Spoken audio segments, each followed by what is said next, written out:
Welcome back to Dear Recaps. Today I will show you a true story film from 2013 titled Lone Survivor. Spoilers ahead. Watch out and take care.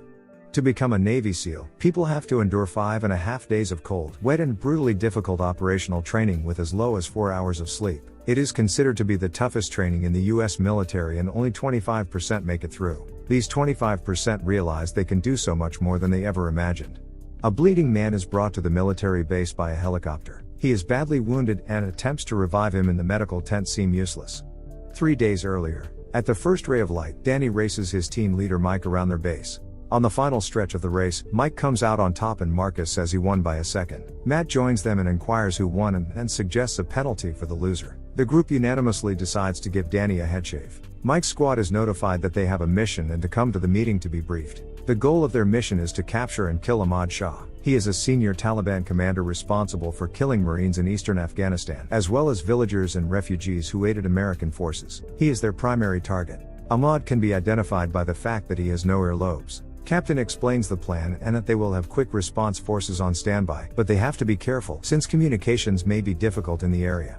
Mike's 4-man squad will be in charge of the mission. Chinook and Apache helicopters arrive on time to pick up the troops. They are deployed to the region under cover of night and have to walk for about 4 hours to reach the village where Ahmad is supposed to be. As the team treks across the mountains, they communicate their position to the base every hour. Communications become more and more jammed as they get closer to Ahmad's village. At their last checkpoint, the comms are completely down, yet somehow they still manage to relay the information that they are in position. They find a place to dig in and take a look at the village. While there, they discover Ahmad, whom they recognize by the fact that he has no earlobes. Unfortunately, there are many more enemy troops than in the information they've been provided. Mike asks Marcus if he can take the shot, but he doesn't want to risk it.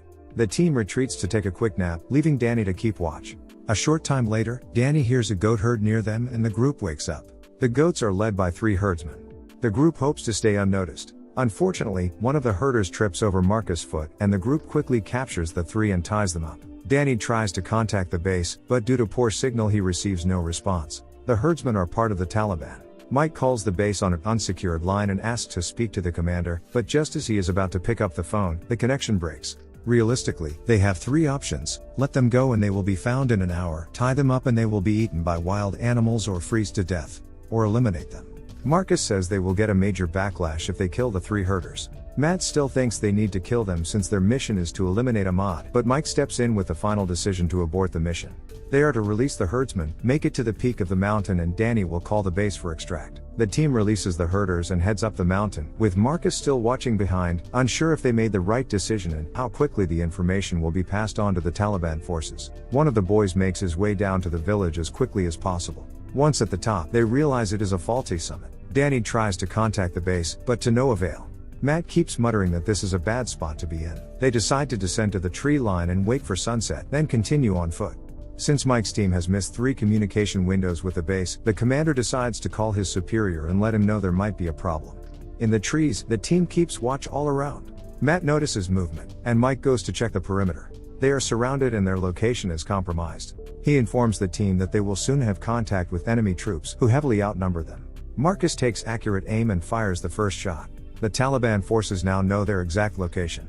A shootout ensues. Mike's team manages to reduce the number of enemies, but when they are attacked from multiple sides, they suffer serious injuries. Their radio is destroyed by gunfire. With a machine gun, enemy forces pin down Marcus and Matt, and the whole group looks for a safe way out. Mike reports that it is safe to leave on their right. He then quickly realizes he was wrong when a few members take a bullet to their knee. The enemies even start using rocket launchers.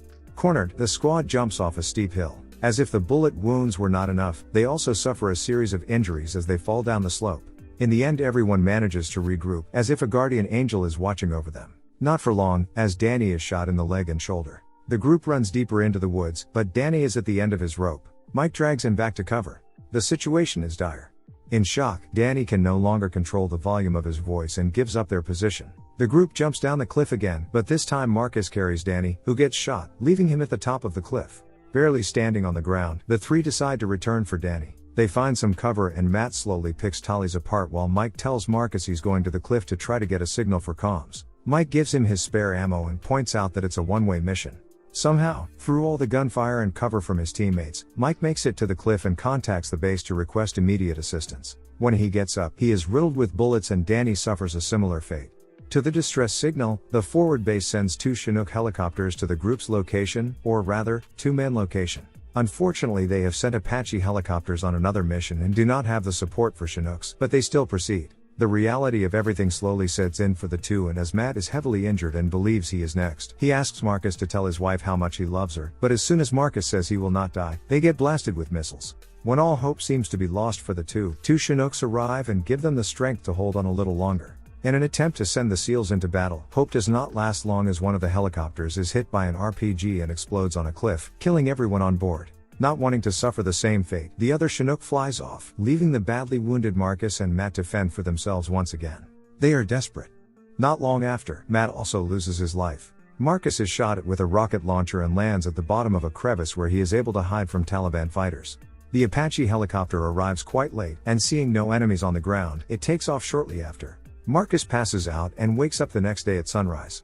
The adrenaline has worn off and his body is screaming in pain. He makes his way to a pond, jumps in and drinks water to quench his thirst.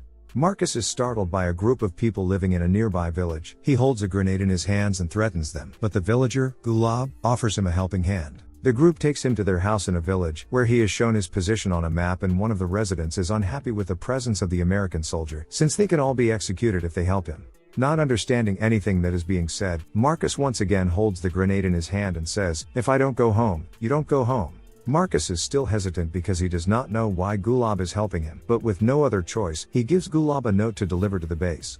Gulab sends a mountain man to the nearest American air base to inform the military forces of Marcus' whereabouts.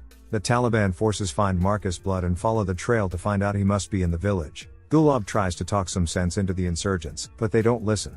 Marcus is taken outside to a tree where he is to be beheaded. Just as the insurgents are about to cut off Marcus' head, Gulab and other villagers intervene and threaten to kill the fighters if they harm Marcus. The Taliban fighters retreat and the villagers bring Marcus back to the house while still arguing about what will happen to them now. Marcus passes out from the pain and Gulab and his son take care of him. The next day, the insurgents are gearing up to storm the village. Marcus wakes up and is given water and food, still confused as to why the villagers are helping him.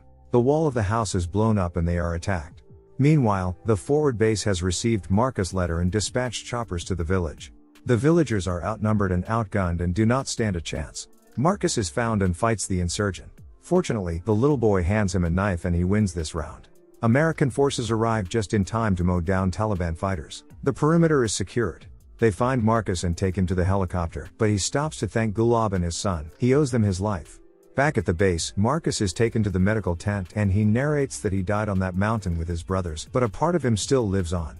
Lone Survivor recounts the true tale of Marcus Luttrell, the lone survivor of Operation Red Wings, an ill-fated mission to take out Taliban leader Ahmad Shah in Afghanistan circa June 2005. Villagers agreed to help Luttrell as part of a traditional code of honor known as the Pashtunwali. The end. Thank you for watching. Subscribe if you'd like to see more videos like this.